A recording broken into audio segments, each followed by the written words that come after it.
Менің бұл кітапты жазған себебім қазақ халқының мемлекет болып құрылуын батылдықпен бейнелеп көрсету.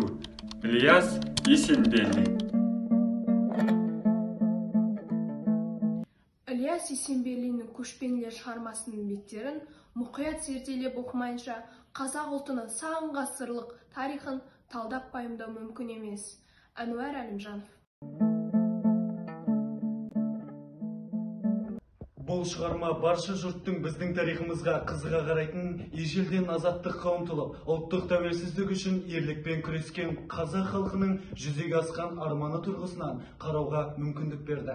Нұрсұлтан Назарбаев. Көшпенділердің бұрынғы қоғам жағдайына да қазіргі жағдайға да тәуелсіз өз құндылығы мен әдеби тарихы бар туынды екендігін атап айту керек. Шыңғыс Айтматов. Ілияс Есенберлин 1915 жылы қазіргі Ақмола облысы Атбасар қаласында дүниеге келді. Балалар үйінде тәрбиеленген Ілияс жастайынан әдебиетке құмартып өсті. Ақын өзінің естелігінде менің әдебиетші болуыма әдебиеттің кер тақырыбы өзімнің ойымша меңгеруіме себеп болған өмірім деп жазады. Әдебиетті өмірім деп өлшеген жазушы, алайда 1940 жылы Тау-Кен институтын бітіріп, инженер маманы болады. Тағдырдың айдауымен сұрапыл соғысты да көрді. Сөз өнерін ерекше қастерлеген Ілияс Есенберлин бәрібір әдебиеттен айналып кете алмады. 1958-1967 жылдары Қазақфильм киностудиясына аға редактор қызметін, 1967-1971 жылы жазушы баспасының басшысы болады. Сол кезде енді ғана әдебиетке аяқ басып келе жатқан жастарға қанат бітіреді. Кейін Қазақстан Жазушылар одағы басқармасының екінші хатшысы қызметіне келгенде әдебиеттегі адалдық пен шындықтың туын тік ұстады. Замандастарына да әдебиеттің әділ жолмен жүруді үйрете білді. Ілияс Есенберлиннің қай туындысын алсақ та өміршең, бояуы қанық, тарихтың маңызды оқиғаларын қайта жаңғыртып, оларды көркем түрде баяндаудың хас шебері болды. Қазақ елінің ертеңі мен бүгінгісін, тәуелсіздік үшін табанды күресін шебер жаза білген қаламгердің туындылары уақыт өткен сайын өз биігінен аласармасы айқын.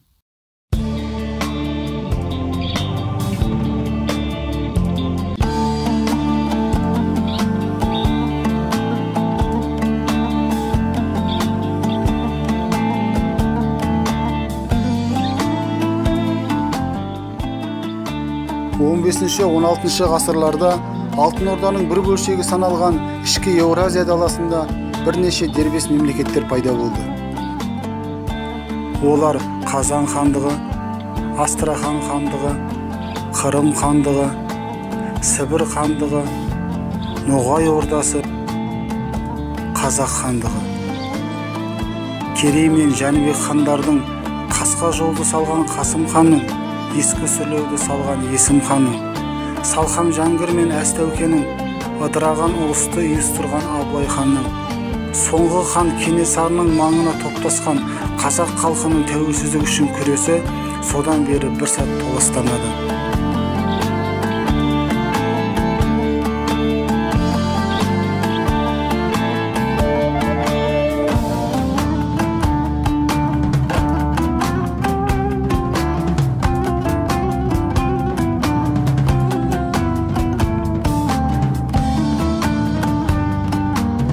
Қисапсыз жауға есепсіз құрбандық беріп, қиян-кескі қырғындарда жанқиярлықпен алысса да, елдігі мен бірлігін жоғалтпаған жауынгер халықтың тарихымен танысқыңыз келсе, жазушы Ілияс Есенберлиннің «Көшпенділер» романын оқыңыз. Алыстап кеткен ата-бабаларымыздың ерлігі есімізде мәңгі жаңғырсын.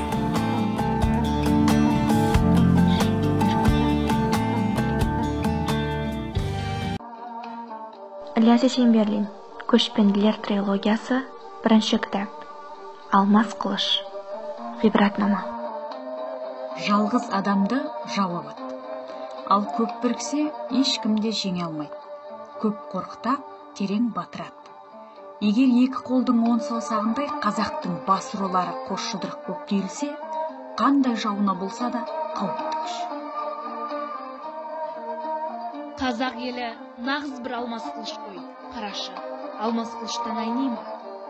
Ел шетіне жау келді. Алмас қылыш тағы қынабынан суырылды. Арты немен тынбақ? Өзің күшті болсаң, өзгемен көшің қатарлассың. Ал күшті болу үшін енді қазақ бір жолата руға бөлініп, бытырап жүруді тыйып, айбынды мемлекетке айналуы керек. Тіршілік тартысы, халықтың өзін сақтап қалу күресі, бәрі де бір ел болмай мүмкін емес.